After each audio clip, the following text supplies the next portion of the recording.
Pamilya ni Viancy, hindi na maghihirap. May panibagong blessings na dumating. Grabe ito. At secured na ang future. Ano po kaya ang blessings na dumating sa pamilya Batalero? Ating alamin at pag-usapan ngayong araw. Pero bago po ang lahat, mega love shoutout sa lahat ng ating listeners, viewers, and subscribers saan mang sulok ng mundo, Luzon, Visayas at Mindanao, lalong-lalo na po sa ating mga kababayang OFW. Kamusta po kayo mga kalingap? Mabuhay po kayo hanggat gusto nyo. At kung bago ka pa lang sa aking munting YouTube channel, huwag ka nang mahiyang mag-subscribe, like, share, and comment. Huwag mo na rin kalimutang i-click ang notification bell nang sa ganon ay updated ka sa aking mga paparating na video. At syempre, patuloy po nating suportahan sina Kalingap Rob at ang ating ama ng Kalingap, ang nag-iisang founder, si Kuya Val Santos Matubang. Kung maaari po ay no skip ads nang sa ganon ay mas marami pa tayong malingap na nangangailangan. At kunting paunawa po, kung maaari ay tapusin nyo muna ang kabuang video nang sa ganon ay akma ang inyong mga komento. At yun na nga po mga kalingap, talagang wow na wow. Talagang umaapaw ng blessings ang pamilya Batalero. Sobrang naging successful yung house blessings sa bagong tahanan ni Viancy. Talagang nakakataba ng puso, no? At marami pong mga bigatin ang umattend doon at para masaksihan mismo ng kanilang mga mata yung house blessings. Maya-maya po ay talakayin natin yung panibagong blessings na dumating sa pamilya Batalero at talagang mukhang mapuputol na ang kanilang kahirapan. Secured na yung kanilang future at sigurado na ang kanilang pagyaman.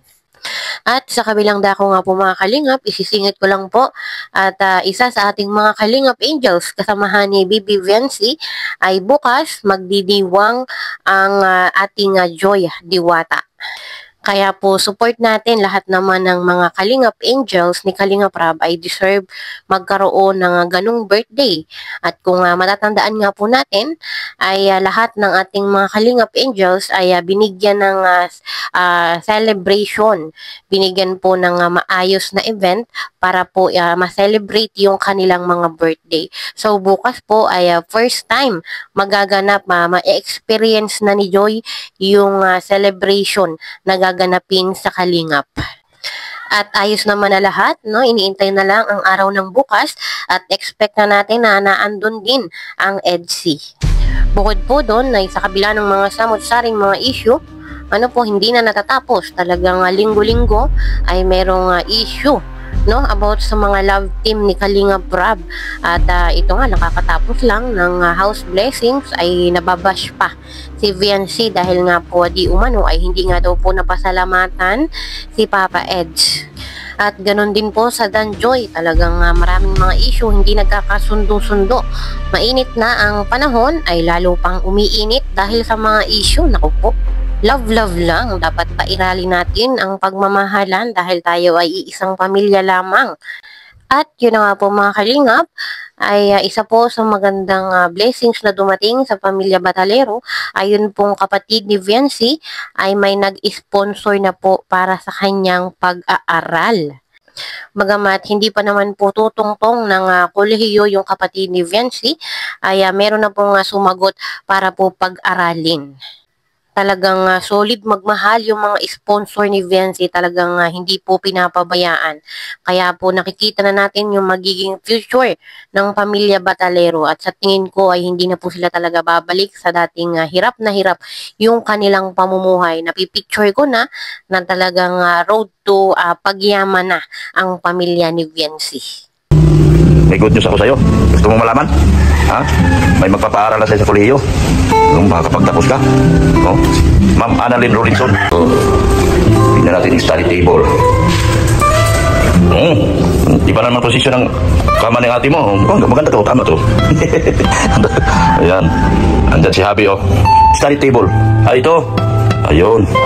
Ito yung study table. Ayan. Andyan ang picture ni Lido. Viancy. Yan. Ito yung Vanity. Vanity. Yan. Oh, si Ido, nanonood. Nagbabantay pala kay Beyonce. Oh, dami picture ni Ido. Yan o. So, ano masasabi mo? Masalamat ka kay Ma'am Annalyn. Maraming salamat po, Ma'am Annalyn. Laksan mo. Maraming salamat po, Ma'am Annalyn. Robinson. Robinson. Siya magpapaaral sa kolehiyo. So, 2 years pa naman, di ba? Ano ka? Pasukan? 11.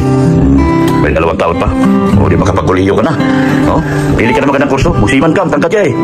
Tangkad ka pa. Di ba Itsarim gusto mo? O, yun. Siman ka. Siman din naman Itsarim. Pero, ang Itsarim pag siman din, kumuha ka na ng kurso pag siman talaga. Marine engineer o kaya marine transportation. Kung gusto mong kapitan sa barko, marine transportation. Kung gusto mo sa makina, marine engineer. Matangkad ka eh. Saka masipag ka. Hindi ka atas sa mga training. Yan, dito na. O, mga sabit-sabit na wala. Walang aircon, mga kalingap. Mga mamsi. Walang aircon. Yan o, dito yung table nyo. Yan. Dito na maganda pagkalis. Sino nagalis dito? Beyonce? Siya na nagalis. Maganda na pagkalis o. Tama yan, hindi na siya skip. Yan o, yan. Mga daming sabit ni Beyonce o. Daming nakasabit dyan o. Yan. Yan, ito yung study table. Sadili ha. Ayan. May ilaw pala. Uy, ito yung chandelier. Ilan ito? Isa lang? 3? Dapat saan kayo lagay yung iba? Isa ako. Sa inyo? So tag-isa ang bawat kwarto? Ganda. Dito na yung chandelier mo, Ma'am Annalyn Robinson. Dito na. Yan. So andyan na yung study table. Bayad na po yan. So diniliver naman pala. So may mga gas-gas yata. Ayun o. Kasi galing Pampanga. So nag-alog-alog yan. Matibay. Ayan o. Ayan o. Okay naman. Ayan. Minamadali itong pagpintura niya ito. Masyado minamadali. Yan. Yan. Okay na. So yan. Kama ni Beyonce. Ayan o. Inayos na yung ano. Okay na yung kama, di ba? Tama na yan. Pagpasok dito siya sa gitna. Tapos nandun yung mga gamit. Tapos nandyan yung mukha nito. Grabe pang mamahalan ito. Tulo-tulo pang mamahalan yan. Nasa uluhan talaga. Sinisilip niya lagi yan. Kasi ito nandito. Dito yung study table, yung mga, ang tawag yan, yung printer ba yan? Kung ano ilagay dito? Kung ano ba yan? Yung parang box. Ewan ko, wala naman connected dito. Pala, printer o. Yan. Ano, si Ido pa rin nandito. Si Ido pa rin nandito. Puro na tapos sabihin nyo, hindi nagpasalamat kay Ido eh. Halos hinigaan na nga si Ido. Di ba? Yan, tapos doon sa dilir. Ni Ma'am Annalyn, o. Yan ang sa dilir ni Ma'am Annalyn. Yan, di ba ganda? Tapos yan, o. Yan, tara. Kuya. Okay. Dito yung isa. Dalawa din. Dito nilagay. Ayan, bilawin natin. Oo, nandito sa kwarto. Sino tutulog dito? Ikaw? Sino dito? Ikaw dito? Sa taas ka. Taas ka. Yan, alam mo siman? Alam mo bang kursong siman? Mahilig ka naman ngayon, ba? Marunong ka? Siman ka. Kasi pag Itsarim, ito tayo ko sa'yo. Itsarim, okay naman. Pero pag sumakay ka sa barko, walang promosyon na makukuha Itsarim. Kasi magiging cook ka sa barko. Pero hindi ka makakuha ng magandang promosyon. Kasi iba talaga yung ikaw ang kapitan o ikaw ang chief sa makina, sa engine. Yun lang pa sa akin, payo lang. Kung gusto mo mag-Itsarim, magsiman ka na. Yun lang pinapayo ko sa'yo. Magsiman ka. Ito yung mga kabili.